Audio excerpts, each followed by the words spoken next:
Hello guys, good morning, good morning. Today is Saturday. Nandito na naman ako guys. Naglalakad dito sa tapat-tapihin ng daan. Hinahanap ko ang The Oak Residence dito sa Mount Kiara. Pabalik-balik ako dito. Sabi ng amo, malapit sa Burb. Doon ang Burb. Wala naman pala doon. Malayo pala. Sabi niya malapit ng The Burb kasi galing siya doon. Nandito na naman ako pabalik. Ginugol ko. Tinaray kong ginugol. Malayo na doon pala. Doon siya.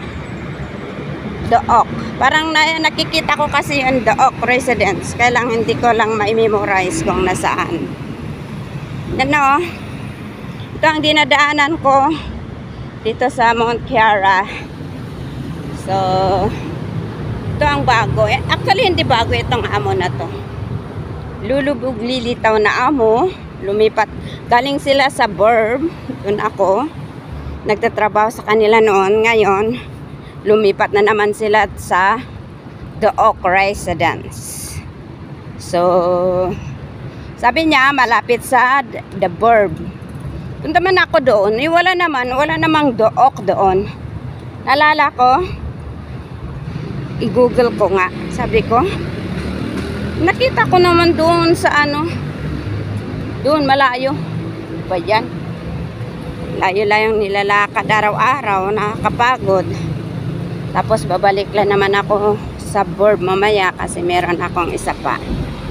Meron pa akong isang part-time doon. Dalawa pala. Maganda sana kung isang building lang ang pagtrabahuan. Kaso lumipat siya. Nakakapagod minsan. Ganito talaga ang buhay ng part-timer. Buhay ko dito sa Malaysia. Talagang tiis-tiis. Tiis lang. Lakad dito, lakad doon. Ang aga-aga. Maagang aalis. Late din babalik. Ayan na guys, ang nilalakaran ko hanggang pa doon doon, dire-diretso lang yon. Hahanapin ko ang The Oak Residence. So, ito panoorin nyo ang aking mga video. Ito ang ginagawa ko araw-araw. Yan ang routine ko araw-araw. Parang parehas din. Araw-araw na ganito. Naglalakad araw at hapon. Ulan, bumagyo, init-init, lakad pa rin. Ayan The Oak Residence. Saan kaya yung The Oak Residence? No? Malapit na ang Christmas. Sa na, 24 na bukas. Tapos, sa Lunes, Christmas. Pero may trabaho pa rin ako. Sa bukas, mayroon. Lunes, mayroon. So, yung pang Martes ko, kasi holiday lahat ng amo. Nakalinis na ako. Pero may isa pa na papasyalan ko, tupin ko yung nilabhan ko. Libhan ko kaya babalikan ko ngayon para hindi na ako babalik sa Martes. Ready lang ako. Asa na yung The Oak Residence? Ayan ang layo-layo ang lalakaran ko guys. Yan hanapin natin ang The Oak Residence. Ay, nako. Sabi ng amo, malapit sa The Burb. Pumunta naman ako sa The Burb. Wala naman doon. Ito, ang layo-layo. Sabi niya malapit. Ano kaya malapit sa kanya? Tiis-tiis lang guys. Para may may datong. May datong. Tapos babalik ako. Pagkatapos ko doon sa The Oak, babalik ako sa The Burb. May dalawa pa akong doon. Tatarabahuin. Ganon talaga. Nung tagat, ganon ang buhay ko dito.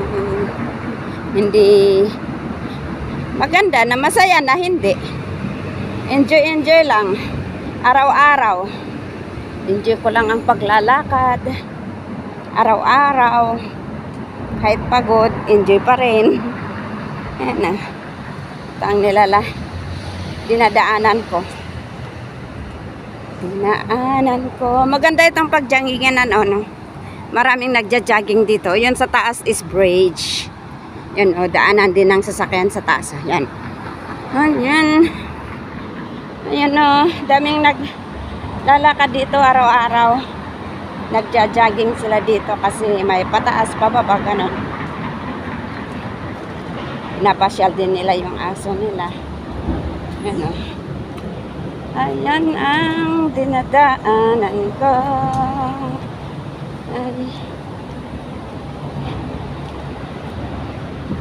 Ayan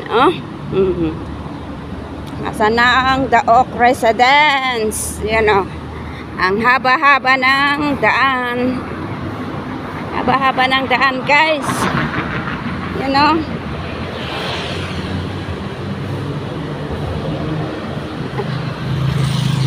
Ayan ang bridge dito na ako sa baba ng bridge. And asan kaya yung 163 ba yun? Sabi nila, kalimutin na talaga ako.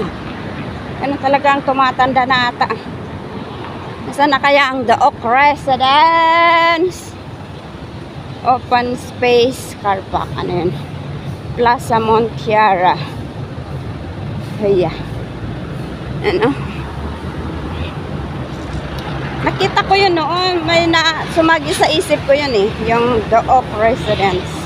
Pero hindi ko lang alam kung saan. Kasi ko dito sa taas pa meron akong trabaho ng Merkulis doon, pero lalakarin ko. Pero naman, ang bus ko doon is sa Mantan, MRT. Ibang bus naman yun. Pero pwede rin dito, kaya lang maglakad ako ng mahaba. Lalakarin, Jalan Quiara 4. O kanina, nakita ko sa yung Jalan Quiara 4. Yun ang tinuro ng Google kanina. Yan ang mga building dito sa Mount Quiara. Yun. Hahanapin ko ang The Oak Residence. Sana dito ang Jalan 4 sabi niya Sana hindi ako magkamali kasi tinatamad na talaga ako. Di ko alam, tinatamad ako Pero pinipilit ko lang. Kasi pag tatama rin, walang datong. Walang datong kung Asan kaya yung 168? 163? 163 ba yun? Sabi niya. Na complex. Alamak. Ang daming ipinapasyal yung aso nila. Baka ito. Ano ba yan? May mga aso na mag-cute-cute ng aso. Yan ang Jalan Quiara 4. Asan ang 168? Asan ang The Oak Residence? Baka kamali na naman ito. Ay ako na. Ang trabaho ko 10, ang usapan namin 168. Asan ang 168 dito?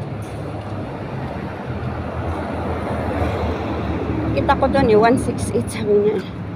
Plaza Morning. Dito yung yung office ng amo ko noon doon ako pumunta kaya parang naalala ko yun The Oak. The Oaks. Saan kaya 168? 168. Wala. Parang sa kabila yung 168 Yan ako. Layo-layo. Ayoko dun. Malayo. Meron bang iskinita doon? Yan. Meron. Kung may iskinita doon, pwede ako pupunta sa kabila. Pero pag wala, Tatamarin na ako. Ayoko na. Yun. Wala dito. Saan yung 168? The Oaks. Lama. Wala naman dito. Saan kaya ko? I know it already. I saw it already. Yan. I saw it already. I told you. I told you. Sumasagip sa isip ko yung The Oak. The Oak Residence. Ayan, ito oh. Yan, building na yan. Andyan na naman yung amo ko. Lumipat dyan. Ba yan? O yan oh. Kasi naalala ko, sumasagi sa isip ko kasi pumupunta ako dyan noon. Naglilinis sa office ng amo ko. Yan, building na yan. So ito ata nasagip sa utak ko yon, The Oak. Kaya alam kong nandito. Ayan. Ayan ang The Oak. Ang laki-laking building. Oh, yan. Okay guys. Dito ko tatapusin ang aking video sa oras na to. Natagpuan ko na ang The Oak Residence. So, dito ko tatapusin ang akong video. Sana ay panoorin nyo ang aking mga upload. Bye!